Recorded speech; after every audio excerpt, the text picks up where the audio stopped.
Construction began on St Cadoc's Hospital in 1903 and it opened in 1906 under the name of the Newport Borough Asylum, following the compact era layout used in mental hospitals at that time. It became Newport County Borough Mental Hospital in 1919 and St Cadoc's Emergency Hospital during World War II, taking the name of the local church, St Cadoc. It joined the NHS as St Cadoc's Hospital in 1948, undergoing its final name change. Around the 80s to 90s, the government pursued a policy of care in the community, which would eventually downsize or completely close mental asylums as emphasis grew on care in the community, and St Cadoc's would be one of these hospitals that was majorly downsized, whilst other hospitals like Whitchurch closed entirely.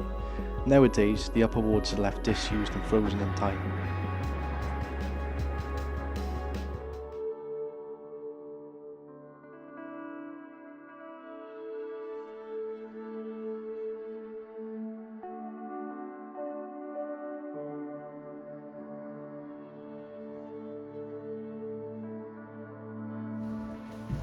Here I'm going to explore Belmont Ward, which is most likely just a day ward due to the absence of any bedrooms or dormitories in the ward plan.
Just keeping so many archives and so much abandoned equipment.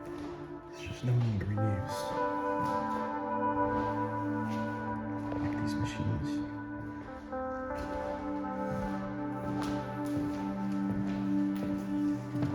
You can see here there's a dry rot treatment taking place. So I believe this is one of the many disused inpatient wards. So you can see these were probably used as sort of cells or rooms for the patients who were staying here at the time. As you can see, there's a sort of mattress in there, similar to what you'd find in like a police custody cell, and obviously locks on these rooms. Doors. So in this sort of central block, you can see mirror. Hello. Sort of toilet blocks, sinks and mirrors, and two toilets.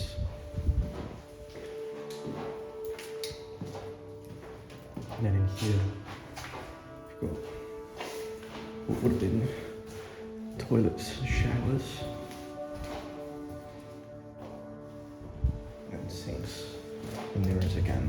So, do correct me if I'm wrong, but I believe most of the wards at the time were all sort of built the same way, with a row of patients' rooms and then a central block. I have seen some wards in this building, which I'll get onto, which are built pretty differently. You can see in this room, we've got empty room here. So it looks like they're redeveloping quite a lot there.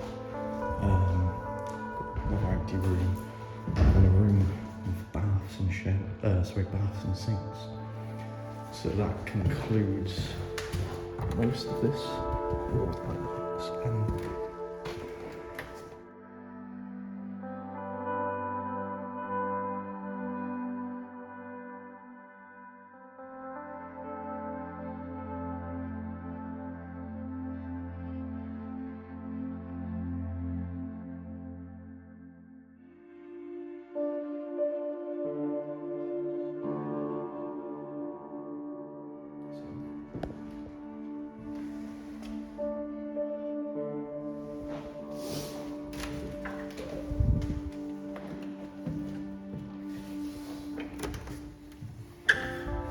According to the ward plan on the report, this section of the ward would have been used as a day room or a dining room depending on the time of day, but it looks like since it fell into disuse, it's just been used for some kind of storage purposes ever since.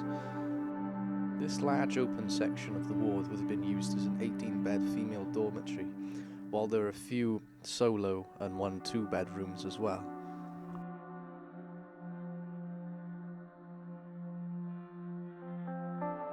Unfortunately, the corridor leading to the other entrance/exit to the ward was clearly quite blocked up by stuff that had just been placed and dumped there, and that corridor contains a general store and a couple more single bedrooms. You can see here more patients' rooms, as they would have been at the time.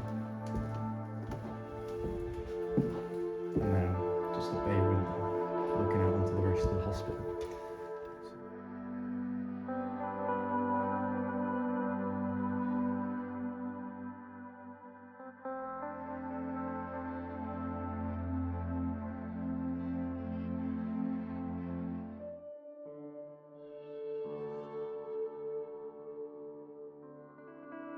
So now I'm entering Ridgeway Ward, and on the left there's some staff rooms and treatment room.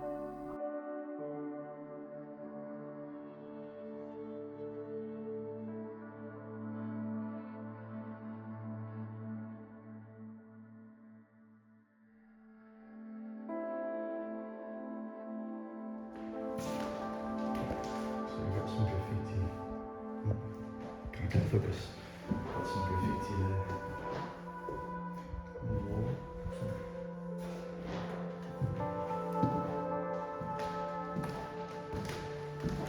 So what's interesting about this ward is you can see there's a lot of boarded up windows on this one, and this one specifically, for whatever reason that would be. It's only these 3 that have been boarded up. Really carefully shut that behind me. Please don't make any noise.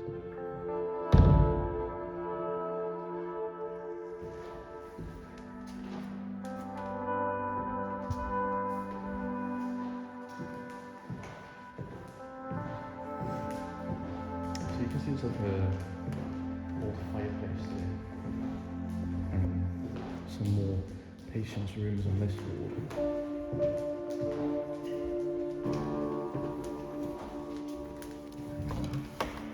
This view here. Another fireplace.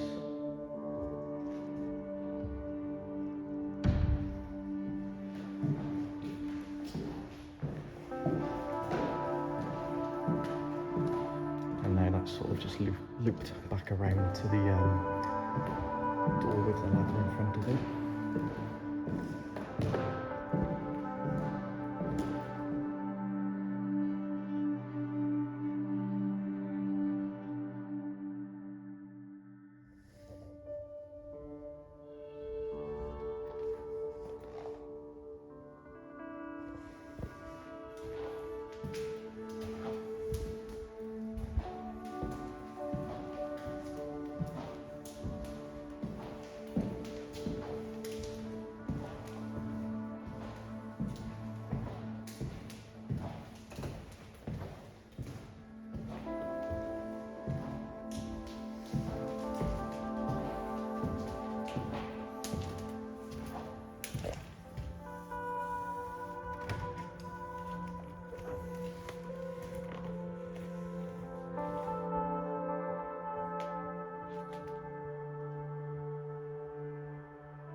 table.